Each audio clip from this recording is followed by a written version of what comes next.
Hello, everybody. This is Rob. I'm one of the co-founders of POS Choice. And starting last week, we started to go live on Facebook, just talking about things that restaurants can do to survive this epidemic that everyone's going through. And it's amazing how much has happened in about a week and a half. And it's not even that. I remember 2 weeks ago from this coming Friday, I was out at a restaurant. It was packed. And here we are less than 2 weeks later, and no one's at a restaurant.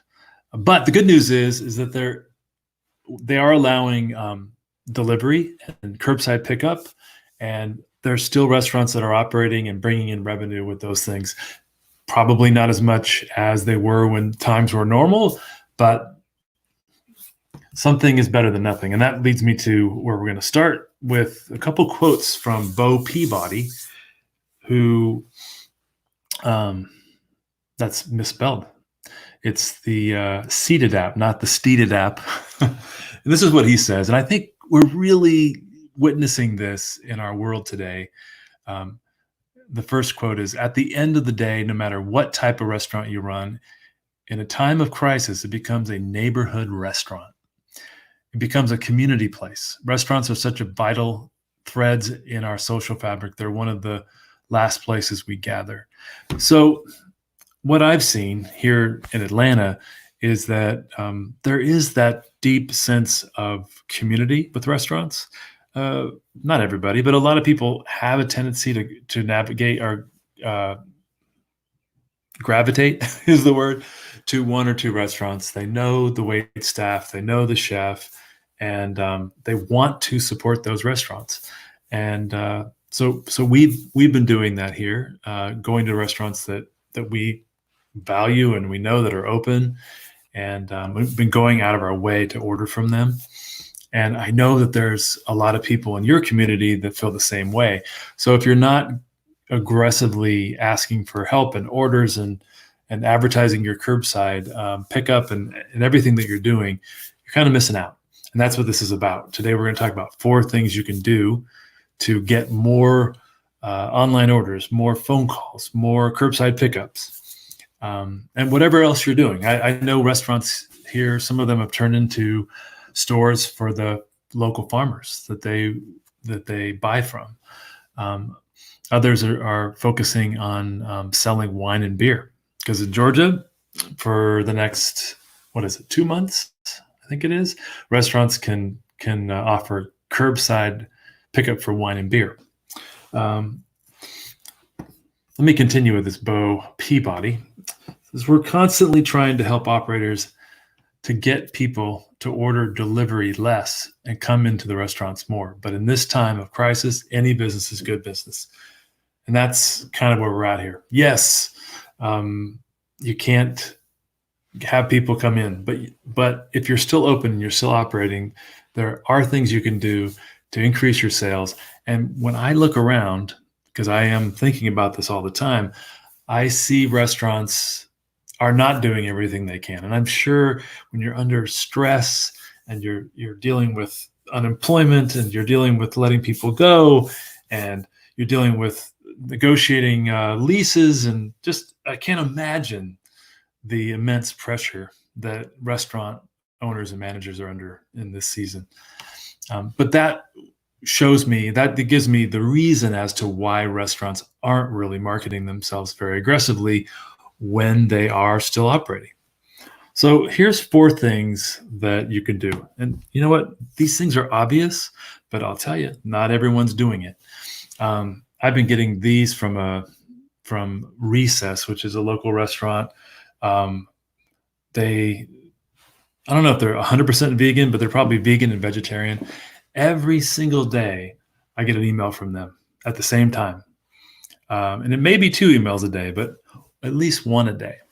And as a marketer, what I would say is send an email 3 times a day. Why not? Send one at 10 a.m., send one at noon, send one at 3. And I would say that having a limited number of meals that you're going to put out. So there's a that will incentivize people to take action. If email number one says we have 25 meals that are going out today, email number two says we've got 18 left, email number three says we have 4 left, that sense of urgency is going to cause people to take action. So that's one thing. Send emails. I mean, of course, if you have an email list. If you don't, after this, you're going to want to build one for sure. Next one, building signage. This is a place right down the street from my house. Walk by it all the time. It's called Gato, and this is what they had. They have three. Well, they have 2 windows, one on each side of the door, and so on the left, they were very, very clear. Takeout and delivery, very clear. What time? Friday to Sunday, 11 to 7. Call us. Very clear, very well communicated. Excellent job. And then on the right-hand side, they're basically acknowledging what's going on and putting out a really positive message. And then they have their menu in the window. I kid you not, I walk by restaurants that I know are open and they do not have a menu in the window. They do not say what time they're open because, they have so much going on. So take a look at your signage. If you have time, get clear, communicate well with your community, and let them know what it is that you're doing and how you're doing it, when you're doing it. So the next one is, again, another obvious one, grab attention. Here is a restaurant, again, right across the street from Gato. And what they did is they put out a sign on the street and they put that tent out in orange, which, attracts attention. When I walk down the street, I'm like, what's going on over there? And then I realize, oh, they are open. They're for takeout only, 8 to 4. Again, really clear, but they're grabbing attention through a tent like that.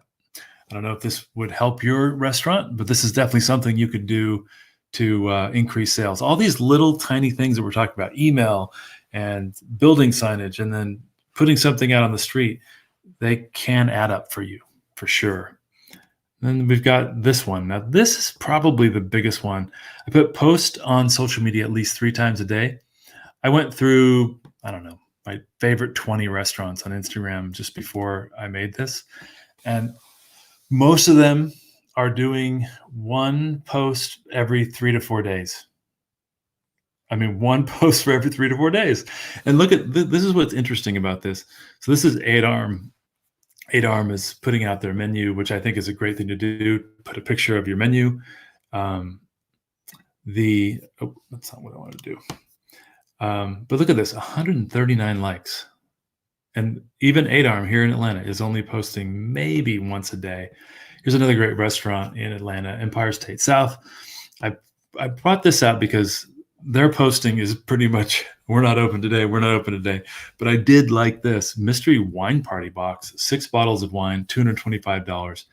That fits their demographic, the people that will go to Empire State South when it's open. They spend money on food. This is a Southern comfort food place. I personally have never been, but I've only heard good about it. And here's an example of something they're trying out. But let me go back to this. At least 3 times a day. I know socials can be overwhelming when you have all this work to do. I suggest if you have any staff that's left over, have them take over. Give them some guidelines. Say, I want you to post our menu. I want you to post pictures of our team, and I want you to post quotes that inspire people to stand strong during this time. Something like that.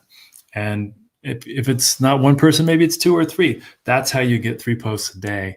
And the more you put yourself out there, the better. I wouldn't make it all about you.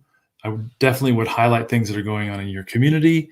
Thank everybody for their support, but one post every 3 days is not going to get the job done if you are still running your restaurant. So those are the 4 things. Let's grab them again. Emails, send them. Send more than 1 a day. It doesn't hurt to do that at all. No one will be offended by it. Number 2, building signage. Get clear. Put it out there. Put your menu on your door. Make sure that everybody knows when you're operating and how to order.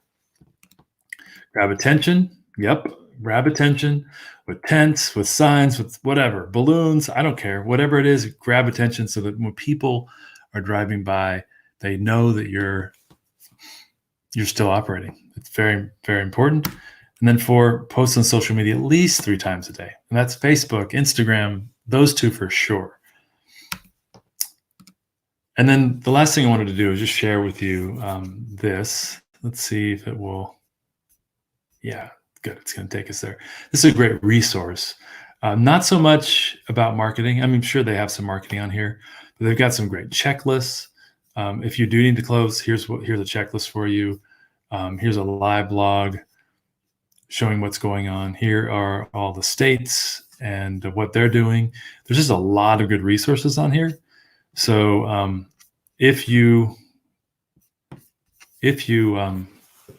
are looking for more resources for your restaurant business and you're like, where can I find more? Restaurantbusinessonline.com is a great resource. And that's it. I'm going to go in here and just see. I don't really have any questions. I didn't ask for any questions, but I hope this helps you. I hope if you're still running your restaurant, man, go for it. Do the marketing, put the email out there. And I'm sure if you don't have the bandwidth to do it, there's got to be somebody on your team that has the skills or the knowledge to be able to do something like this. That's it. I wish you all the best. And may this whole epidemic be cut as short as possible and get you all back into daily operations as soon as possible. Thanks for watching.